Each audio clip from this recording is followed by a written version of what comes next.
Começa agora mais um Conversação, hoje com a segunda parte, sabe com quem? Fábio Panuzio, repórter da Band, eventualmente apresenta também os principais telejornais da casa, blogueiro, escritor. O que mais você faz, Fábio? Só. Só? Não dá tempo de fazer mais nada. Pois é, além da televisão e do blog, a sua vida tem alguma outra faceta? Assim, você tem algum outro negócio? Não, eu não tenho Ou nada. você se dedica somente? Eu me dedico... Quer dizer, somente, né? Já é muita coisa. Mas eu tenho minhas atividades pessoais, assim, de lazer, que não são muitas, porque também... Não, mas eu digo sobra tempo. profissionalmente. Profissionalmente? Não, de vez em quando um trabalhinho eventual, com mestre de cerimônia, coisa parecida. Um freela. Um freelazinho, para ajudar a pagar os advogados. Então, tá jóia. Semana passada, vocês já tiveram a oportunidade de ver aqui com a gente a primeira parte com o Fábio, onde a gente falou já falamos sobre o atual cenário político, falamos sobre a profissão, do que é ser jornalista, né? E começamos a falar um pouquinho da vida do Fábio. E hoje a gente vai dar sequência. A gente falava no último programa, acho que a gente terminou o último programa, né, Fábio? Falando justamente sobre essa questão dos processos, dessa dificuldade, né, que é manter, por exemplo, no seu caso, o blog, onde você dá a sua opinião e acaba sendo alvo de muita coisa, né? Aonde é que entra o medo aí na sua vida? Ou você não tem medo? Não, eu tenho muito medo. Eu morro de medo de uma série de coisas, inclusive que eu faço para sentir medo também. É importante, porque o medo é o melhor conselheiro da vida. A pessoa que não tem medo, ela não tem juízo. Ela vai enfrentar situações assim de risco, vai se expor e vai acabar sofrendo prejuízo por conta disso. Então, assim, eu já fiz muita coisa que assim, normalmente as pessoas consideram perigosas demais. Mas, na verdade, não são tão perigosas assim, porque quando você vai sair para uma empreitada como essa, por exemplo, uma vez em 99 eu fiz uma matéria nas Farc, lá na Colômbia. Sim. Né? Foi essa experiência que valeu o material para eu escrever o único livro que eu fiz na minha vida, que chama A Última Trincheira, e está fora de catálogo. Portanto, isso não é um merchan. Mas foi um mês de muito medo. Eu estava ali num ambiente completamente hostil. Eu era um jornalista estrangeiro, no meio de um pessoal que tinha por hábito, por cultura, achar que o jornalista estrangeiro é espião a serviço do imperialismo. Então, assim, mas todos os riscos são calculados. E essa história de calcular riscos serve, inclusive, para as minhas coisas pessoais, assim, para as minhas atividades de lazer, que são atividades que envolvem um grande risco. Por exemplo, eu gosto muito de fazer rapel, canyonismo, eu piloto avião como hobby, eu faço mergulho. Eu preciso de um pouco de risco para poder fazer o gerenciamento disso. Mas é um risco enfrentado com inteligência, porque você não vai se expor numa situação que você não conhece sem saber exatamente o que você tem que fazer para evitar um prejuízo fatal. Por exemplo, cair numa corda a 50 metros de altura é fatal, você não pode cair. Então você tem todo um procedimento prévio para evitar que você passe por isso. No jornalismo é a mesma coisa. Então você gerencia os riscos, pondera sobre as facilidades que você vai ter, as dificuldades, escolhe um caminho e segue aquele caminho. Como no voo, por exemplo, o voo, que é uma coisa que todo mundo acha que é muito romântica, essa coisa toda, não é tão romântica assim, é muito técnico. E muito tenso. Muito tenso, você tem que ficar o tempo inteiro ligado ali nos instrumentos do motor do avião, na condição da atmosfera, nos marcos do terreno, para você não errar o seu caminho e ficar perdido por aí. Então, esse gerenciamento técnico de situações de risco é uma coisa que me agrada muito. Até hoje tem sido muito bem sucedido, porque como você vê, eu estou vivo aqui na sua frente. Que salvo bom. Engano. E isso tem uma profunda relação com tudo na minha vida. Desde as atividades de lazer até a atividade profissional. Você aplica uma coisa na outra. Digamos que esse momento lá nas Farc foi um dos momentos mais especiais na sua carreira? Foi muitíssimo importante. Talvez tenha sido para sempre a coisa mais importante que eu já fiz na minha vida. E com certeza a mais emocionante. E como surgiu? Eu vou te explicar. Como surgiu essa oportunidade? Como é que você de repente se viu dentro dessa situação? Bom, eu já era um repórter que tinha algum crédito lá junto à emissora que eu trabalhava. Havia um sonho que desde o tempo em que eu li os 100 Anos de Solidão, de encontrar aquela cidadezinha de Macondo, perdida em algum lugar ali da savana colombiana, essa coisa. Eu achava que existia aquilo. E as Farc eram ainda um grupo guerrilheiro que tinha muito do romantismo, que esse movimento acabou perdendo com os anos que se passaram depois disso. Eles ainda defendiam com clareza uma causa, tinham ainda uma imbricação muito pequena com o narcotráfico, E tinha lá suas coisas condenáveis, mas havia também uma moral por trás daquilo que tornava aquele movimento legítimo. Não é o caso do que acontece hoje. Eu tinha muita vontade de ir lá ver. Até que eu fiz uma proposta, surgiu uma oportunidade lá na Band. Era um tempo em que as empresas investiam em grandes reportagens.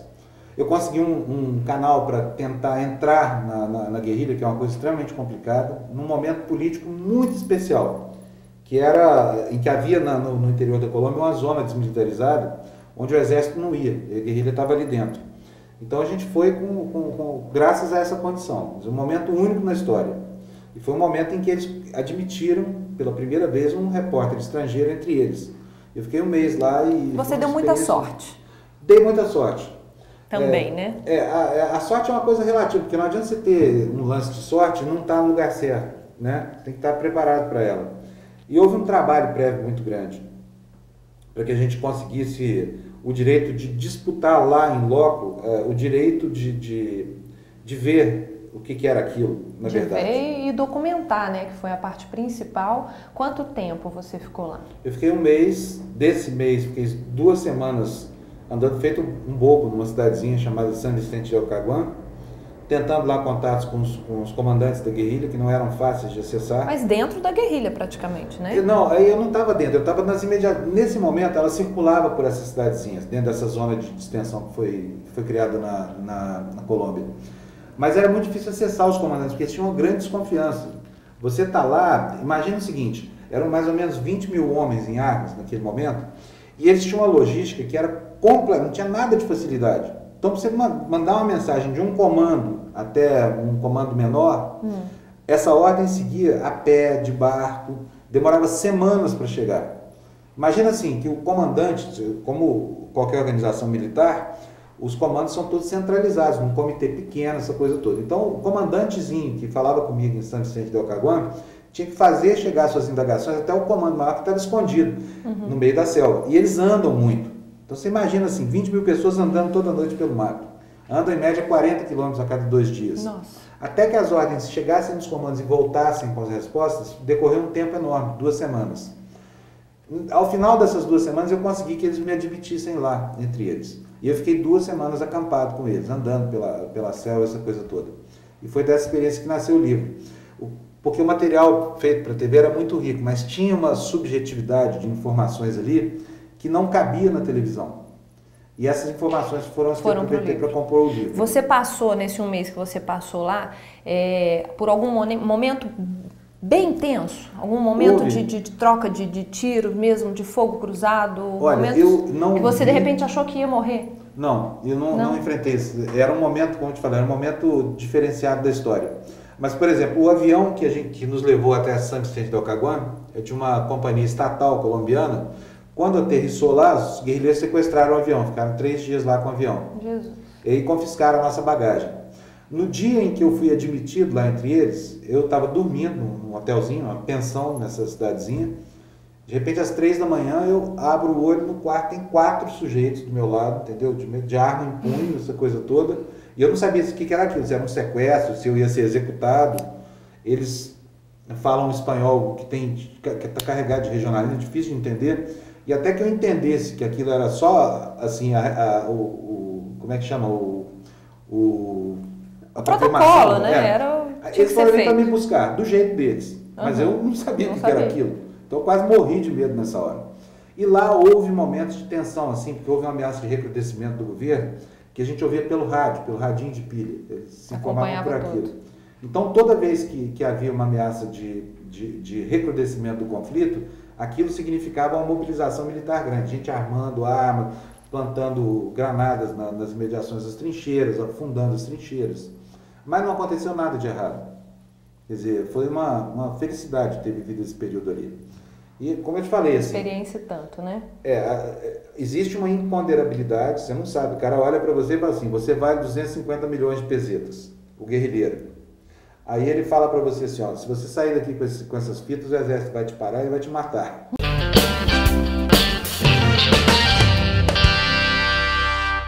Ambientes aconchegantes planejados para o seu conforto. O cardápio mais completo com opções para qualquer momento todos os dias. Cafeteria completa, bebidas especiais, refeições leves e sobremesas irresistíveis. E ainda adega com os melhores rótulos.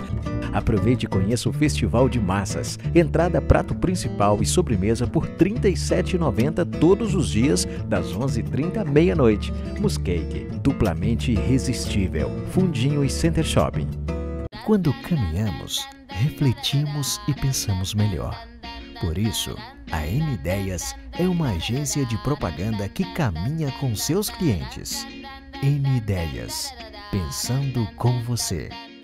Valorize seu bem-estar. Venha para a Depil. Uma moderna rede de fotodepilação e fototerapia por um preço único.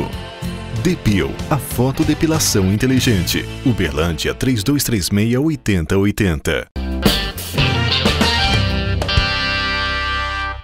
E essa experiência de escrever um livro? Olha, é muito legal. É mais ou menos como criar um filho. Porque ele demora, ele é um projeto que muitas vezes sai do seu controle. Você quer escrever uma coisa, o texto deriva para outra. Você começou e parou muitas vezes, ou quando você começou, foi de uma vez até o final? Como é que funcionou? Fiz uma primeira versão, ficou chata pra caramba, parecia um texto da revista Veja, meio arrogante, essa coisa toda, não era nada que eu queria. Deixei aquilo assim, destilando um pouquinho, depois eu fui ler, falei, nossa, que porcaria que eu fiz. Aí eu falei, mas a história que eu queria contar não era essa, não era um relato jornalístico, era uma história de uma família acossada pela guerrilha, que acaba passando por uma situação, que é uma situação comum na Colômbia, entendeu? De morte, miséria, essa coisa toda. E aí, coloquei essa história, escrevi essa outra história, depois eu misturei as duas, e elas vêm conversando assim, ó. Então, são dois fios narrativos diferentes, que se encontram no começo e vão se encontrar lá no fim outra vez. E aí ficou mais palatável. Não ficou um clássico da literatura universal, porque, enfim, ele fazia referência a um contexto que historicamente estava se encerrando ali. Mas ele até que foi bastante bem lido para os padrões brasileiros, vendeu 7.000 cópias. Não é um número alentador, né? Mas é bom, é bom. Tem vontade de escrever mais algum livro? Não. Livro dá trabalho demais. Melhor ficar no blog, demais. Que o blog é mais, o blog mais tete a tete, mais no dia a dia. Tem até um outro que está prontinho no meu computador, mas eu não vou lançar esse livro porque eu não tenho tempo de trabalhar como agente itinerante da editora. Ser obrigado a participar de feiras, de eventos, fazer lançamentos em uma série de cidades do Brasil, isso consome um tempo enorme que eu não tenho. Isso vai me atrapalhar como jornalista. Então esse projeto eu vou deixar para daqui a uns anos. Deixa engavetado e o dia que tiver de ser, será. Isso. Fábio, aí você se formou em São Paulo. Me formei. Na Casper Libero. Fiz um mestrado muitos anos depois. Há 10 anos eu fiz um mestrado em Brasília. Não concluí porque eu não defendi até de mudar para São Paulo. Embora tivesse os créditos, eu sou mestrando até hoje, não tenho título.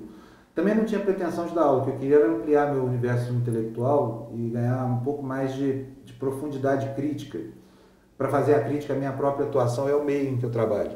E eu acho muito importante você ficar checando referencialmente como é que está você em relação ao meio e o meio em relação ao público. E ele me deu essas ferramentas. E tenho muita vontade de fazer um curso de Direito ainda hoje. Conhecimento nunca é demais, né? Conhecimento nunca é demais, conhecimento que abre a sua perspectiva intelectual é sempre muito bem-vindo.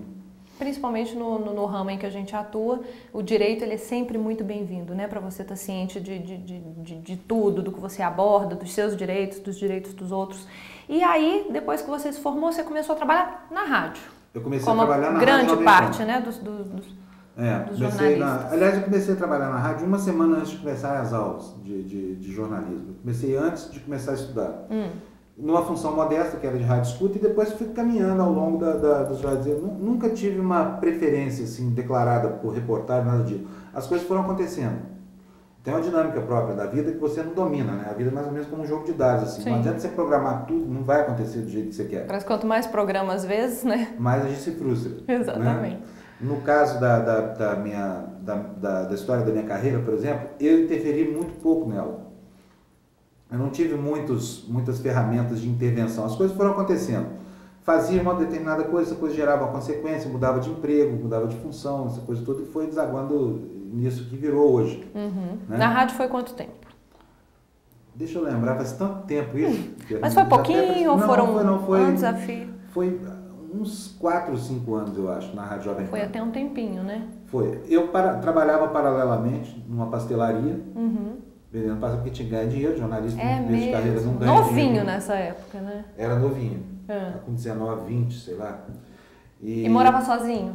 Morava sozinho. Eu já tinha uma namorada que morava Sabia comigo. se virar? Fui aprendendo, ou passava né? apertado? Por exemplo, quando eu entrei na rádio, eu não sabia datilografar. Naquele tempo era datilografia, não era digitação como é hoje. Mas eu não sabia, eu aprendi a bater a máquina lá, na emissora, trabalhando. Eu achava aquilo dificílimo, assim.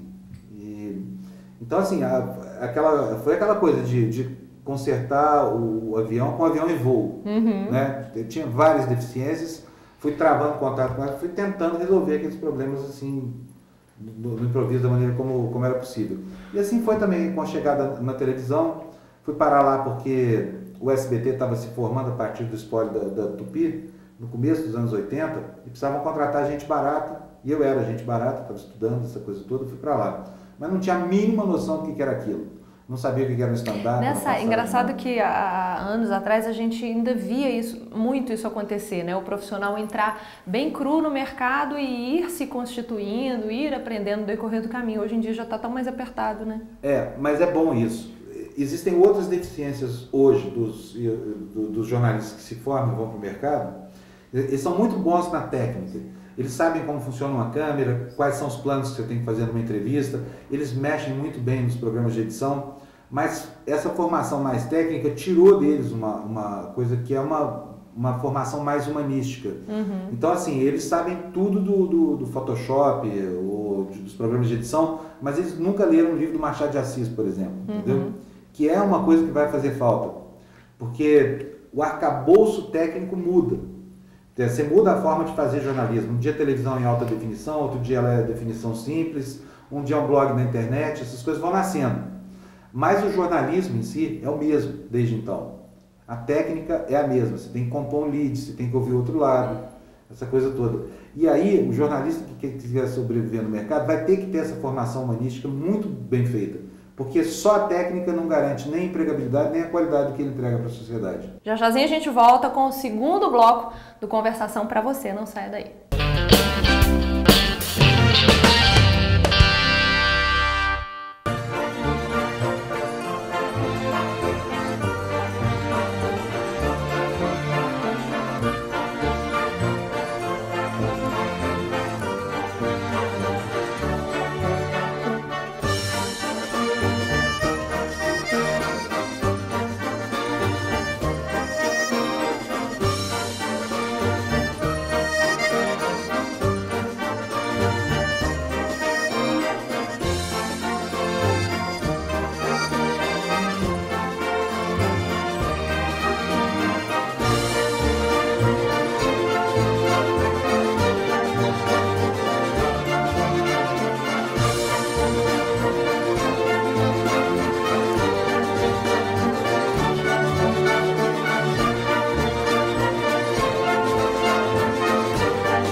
Voltamos com Conversação. Tá acabando, Fábio. Último bloco agora, já? Não era meia hora? Então, já passou.